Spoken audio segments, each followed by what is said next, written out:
Bonjour à tous, je m'appelle Lilia, je suis analyste rémunération et avantages sociaux au sein du groupe PepsiCo. Je vais vous présenter en ces quelques slides l'approche que nous menons concernant l'équité salariale au sein du groupe. Alors nous savons en fait qu'avec un paysage médiatique et légal de plus en plus présent, l'équité salariale est au cœur des préoccupations des entreprises.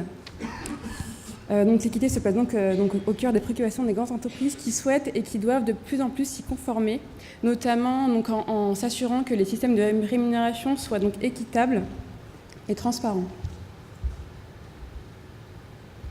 Dans le cadre de la vision stratégique de PepsiCo, que l'on nomme Performance with Purpose 2025, que l'on définit par donner du sens à notre performance, l'équité est un des piliers.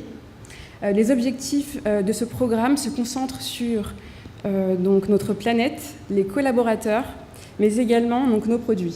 Nous souhaitons que nos collaborateurs soient à l'image de nos clients, mais également de la société qui est inclusive, qui est diversifiée, mais qui est également engagée. L'équité est donc un axe de priorité pour PepsiCo.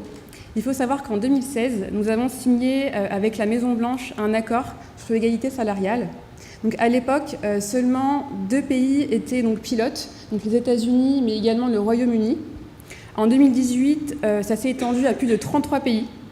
La démarche c'est complètement étendue à l'ensemble des pays où PepsiCo est implanté. Alors concrètement, comment ça se traduit ? Nous avons élaboré un partenariat avec le cabinet leader en conseil des ressources humaines, le cabinet Mercer, afin d'identifier les cas de rattrapage salarial grâce à un modèle de prédiction qui évalue les critères suivants. L'expérience, les caractéristiques du métier, l'historique de performance, le lieu de travail, mais également l'ancienneté du poste et les promotions. En analysant ces caractéristiques, le modèle va établir une norme que vous voyez sur la courbe de gauche à droite. Et grâce à cette norme, on va pouvoir identifier les cas de rattrapage nécessaires. L'idée ensuite est de pallier aux écarts qui sont inexpliqués par ces critères qui ont été évalués.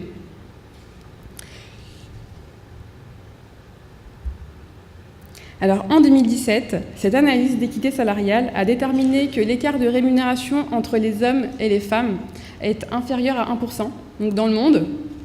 Alors localement, en termes de pratique, tous les pays, que ce soit aux États-Unis ou en Europe, où les effectifs sont majoritaires, on s'assure en tant que personnel des ressources humaines, mais également expert des rémunérations, qu'au moment de l'embauche ou même des promotions du développement des collaborateurs, toutes nos pratiques soient liées à l'équité interne, soient bâties sur l'équité interne. Et pour cela, en fait, les seuls critères que l'on va pouvoir étudier sont le niveau hiérarchique du poste ainsi que la rareté du métier. Grâce au respect de ces pratiques, en France, en 2017, l'analyse Mercer n'a détecté que seulement 0,6% des collaborateurs étaient concernés par un rattrapage. Et je rajouterais même qu'au sein de PepsiCo, le comité de direction est composé à 50% d'hommes et à 50% de femmes.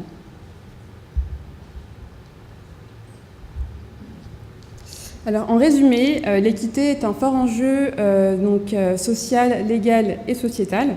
Il est donc primordial que les entreprises se soucient de leur positionnement en termes d'équité salariale, avec notamment un budget à y consacrer et éventuellement s'associer à un partenaire spécialisé pour pouvoir mener une démarche d'analyse d'équité interne, mais également identifier une équipe projet qui va pouvoir travailler sur l'équité interne et garantir l'exemplarité de l'entreprise en termes d'équité. Et bien sûr, s'assurer que les données internes et externes soient fiables afin de pouvoir avoir une analyse qui soit fiable également. Et bâtir une communication interne et externe pour pouvoir donner une transparence des pratiques de l'entreprise aux collaborateurs et pouvoir valoriser toute la démarche et les mesures qui sont engageantes. Je vous remercie de votre attention. Je reste à vos dispositions pour répondre à toutes vos questions.